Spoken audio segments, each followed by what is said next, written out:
So you might be asking yourself, who is this girl and why is she giving me advice?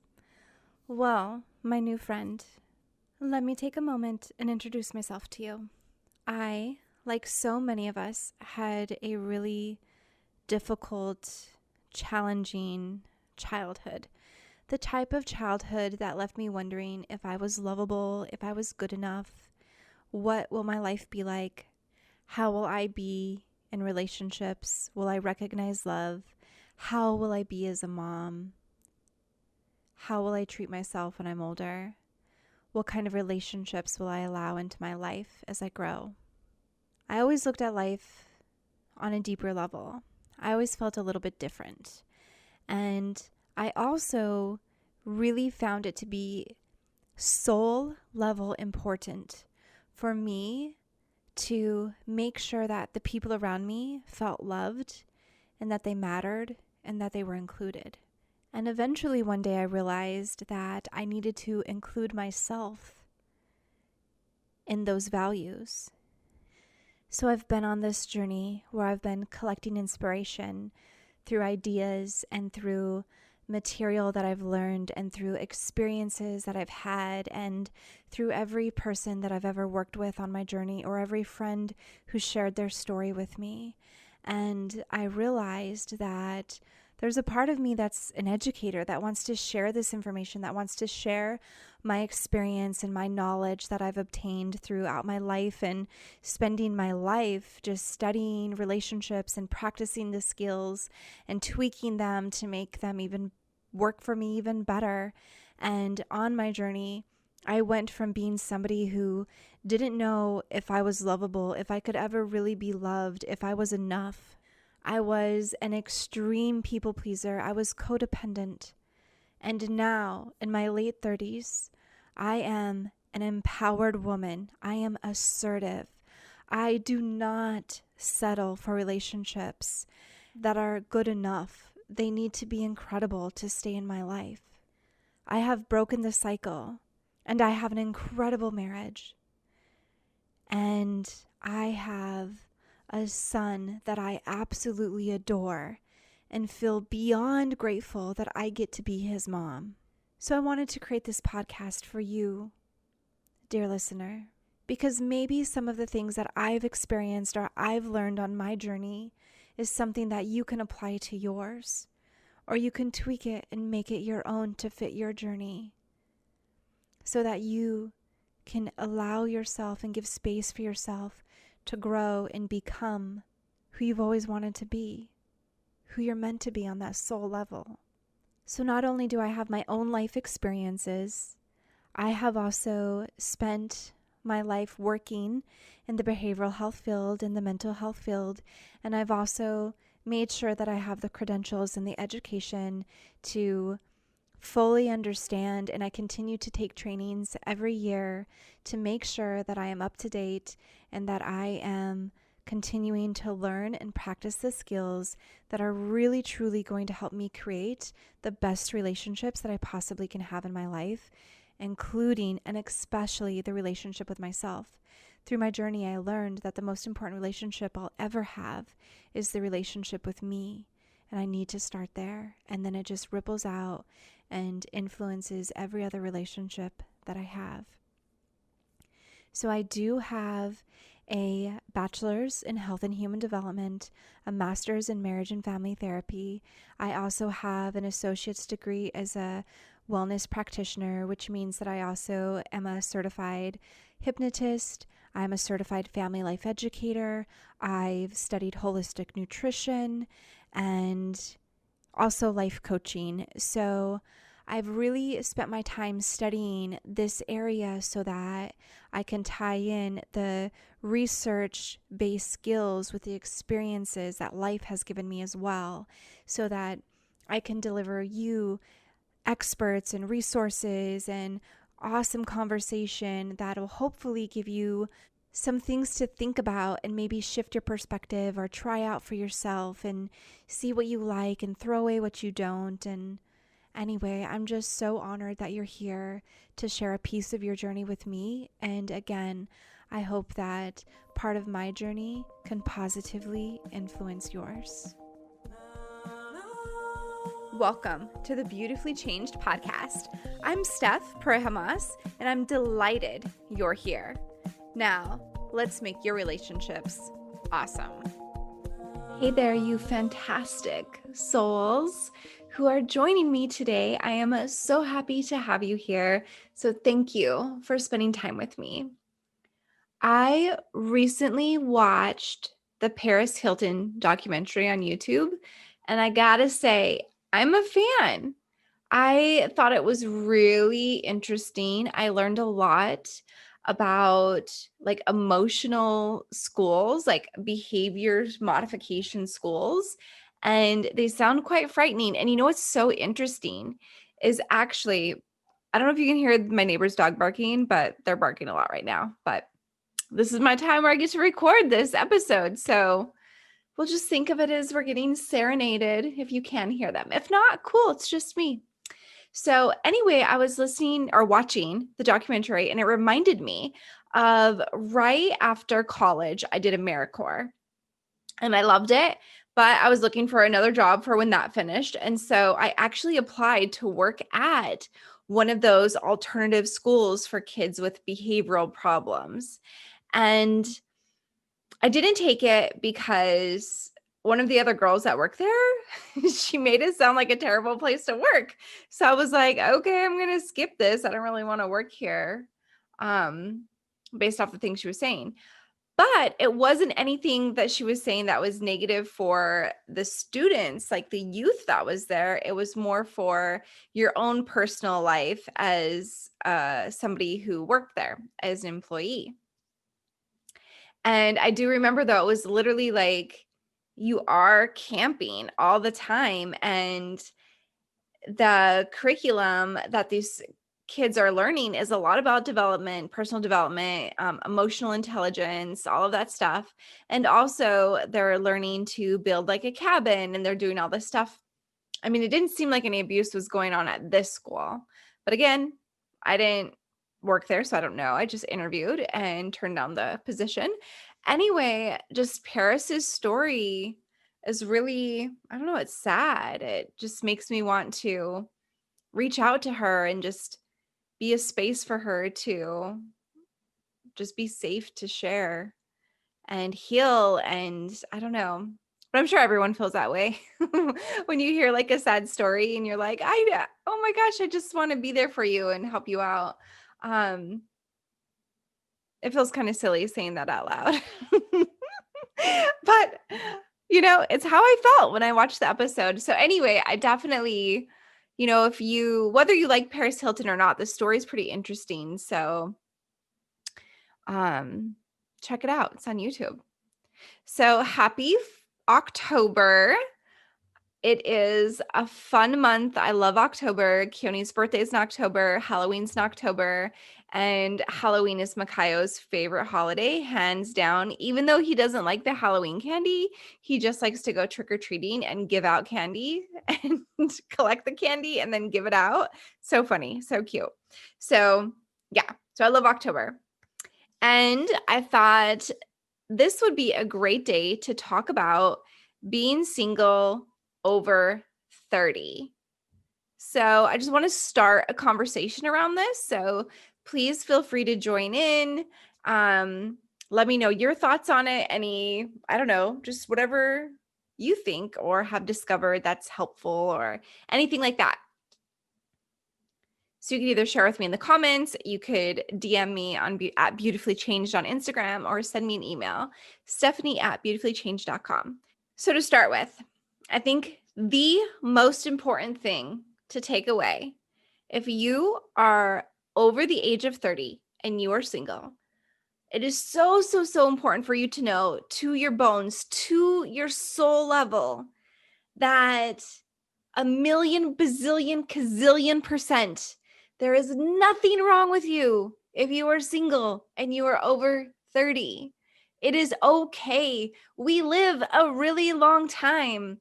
No, like people live to be past 100 nowadays. So you have time to find love. You can find love at any age, okay? You can have the greatest love story of your life at any age.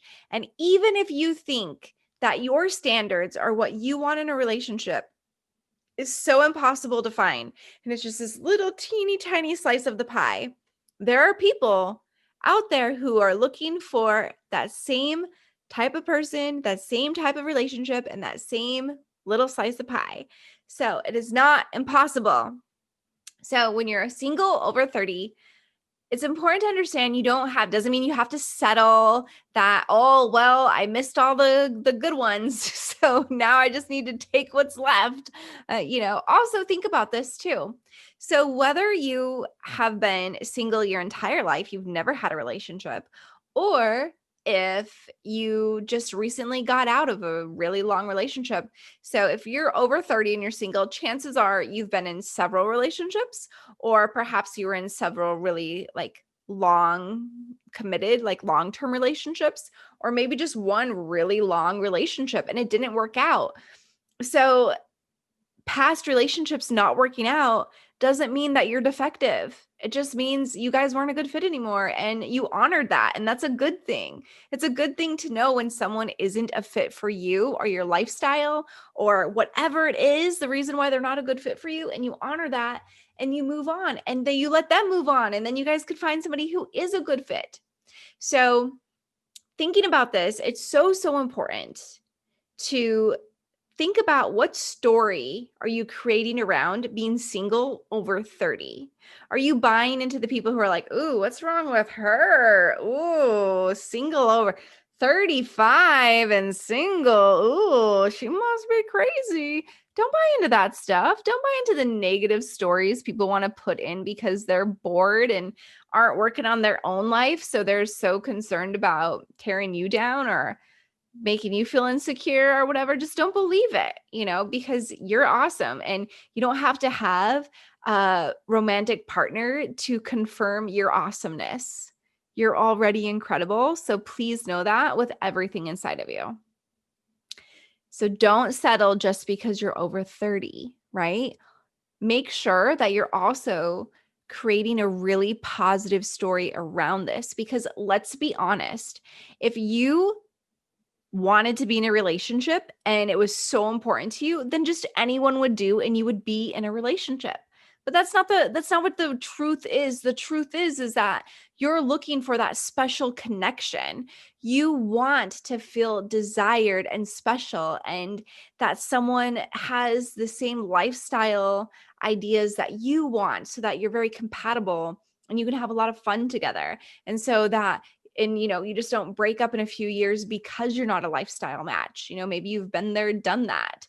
So have some room for yourself to grow through this and understand that your value doesn't increase all of a sudden because you have a companion, someone, you're doing the mattress mambo with. Like, that doesn't all of a sudden increase your value. You're valuable single, you're valuable in a relationship. Okay. So just know that and trust that. So last night, Keone and I were talking about relationships, and sometimes you can be drawn to someone just because they're so attractive and you're just like, we'll stay in that relationship regardless of what's going on. I've been there. I know lots of friends who have been there. And so sometimes that's tempting to do as well when you're over 30, because you think, well, this is as good as I'm going to get. So I better just, settle and feel appreciative, right? So, and Keone was like, it's like ice cream, right? Like, some relationships are like ice cream. They taste really good. They're really yummy and delicious, but they're not necessarily really good for you to have every day, Like, maybe not every meal should be ice cream, And he said, and I was like, yes. And we were talking about who my ice cream guy was. And then we kind of laughed, and Keone was like, yeah, I'm more like a salad. He's like, I'm really healthy for you. I'm healthy for me. Like, you know what I mean? All this stuff. He's like, I taste good, but I'm also nutritious. I add, build you up, help you feel good, all of these things. Like you don't feel sick after eating too much salad, but you can feel really sick after eating too much ice cream. So, anyway, I thought it was a really cute metaphor. So, do with that what you will. I loved it. Okay. So, let's break down some things you can do during this gifted time of singleness where you are by yourself and you get to discover so much about yourself. So use this time wisely. Sure, you can have a couple days where you like have like a pity party or you feel bad for yourself or you just have like sad days where you're like, "Oh, I wish I had someone." Definitely have those days, honor those days when they come up, do what feels good for you in those days, okay? But overall, use this time to discover who you are and figure out what you want, what kind of relationship is exciting to you, especially because you're over the age of 30. So you have some life experience that you can use to apply to what you want in the future. And that's awesome. That's really exciting. So, really discover what is it that you want. Use the time to increase your own confidence. Create that experience list I talk about, create that bliss list that I talk about, and go do those things. Go create those experiences, those memories, and discover who you are. Also, while you're out and about doing things that you love or that you're interested in, other people might be doing them too. And so you never know who you could meet while you're out and about living life. And I know part of wanting to be in a relationship and where that sadness can come from is that we want to feel like we matter to people, that companionship fills us up in a certain way, right? Like it's that love that we're receiving, that knowing that we're needed a little bit or that we matter, that it's somebody's day is improved because we're around and somebody improves our day because they're around and we have someone to share our highs with and our lows with and all the in between, right? So I get that. And this is why I know also it's so hard over the age of 30 to even make more friends. And where do you find these friends and what do you do? And so, really, while you're single, meet new people, make new friends. You never know where that can lead to, what introductions can happen from that. So, definitely use this time to meet new people, have more experiences, have fun. Find something that you really enjoy that you show up on a consistent basis, like consistently go do this thing. Because if you consistently go do it, you're likely to make friends doing this. And then it can also feel like you have a bigger circle of friends so that, because we all know when people get in a relationship, sometimes we don't see them as much, right? Because that's their relationship, but all relationships are important. And so have friends, continue to build friends, continue to add friends into your life so that you have more options, right? And also just learn to enjoy spending time with you, right? Like if you're eventually want to be in a relationship and you want someone else to think you're fun, you've got to think you're fun. You got to be able to spend time by yourself and not feel depressed or sad or horrible or that you suck because you're spending time by yourself, whether it's a Friday night, a Saturday night, or a Tuesday night, you know? So really work on that confidence. Work on what are you saying to yourself about being single? What's the story you're creating around that? And then start thinking about what do you like about being single? What's cool about that? What do you get to do that you didn't do when you were in a relationship? And now you're getting time to do that. So that's fantastic. Embrace that. Help it really discover more of what you are really looking for. And remind yourself that it's okay to be single. It's okay to be exploring the world as an individual. And you know what? Maybe you decide you never want to be in a relationship and you just like date casually for the rest of your life. People do that. That's okay. Or maybe you decide that, you know what? You're just going to build your confidence. You're going to work on discovering you and this incredible relationship with you. And building more friends, making more friends, creating more memories, having more experiences. And then someone else just arrives in your life that feels like, oh my gosh, this is amazing. And you meet them. And you might think, oh, finally, I finally met them. And that's okay to think that too, right? Just don't wait to enjoy your life until you are in a relationship. Enjoy your life now. I think also this is a really great time to really value yourself and do all of the healing work, the inner work that you can handle right now. So if you have some old injuries or some anger or some hurt or some resentment or sadness or whatever it is that you've been through your life, whatever trauma or heartache that you've experienced, use this time to heal from it. Use this time to just pour into yourself and nourish yourself.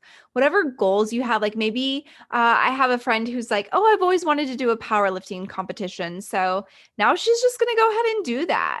Even she's never done it before. She's just starting out and it's a goal of hers. So she has the time to do it. So she's going to.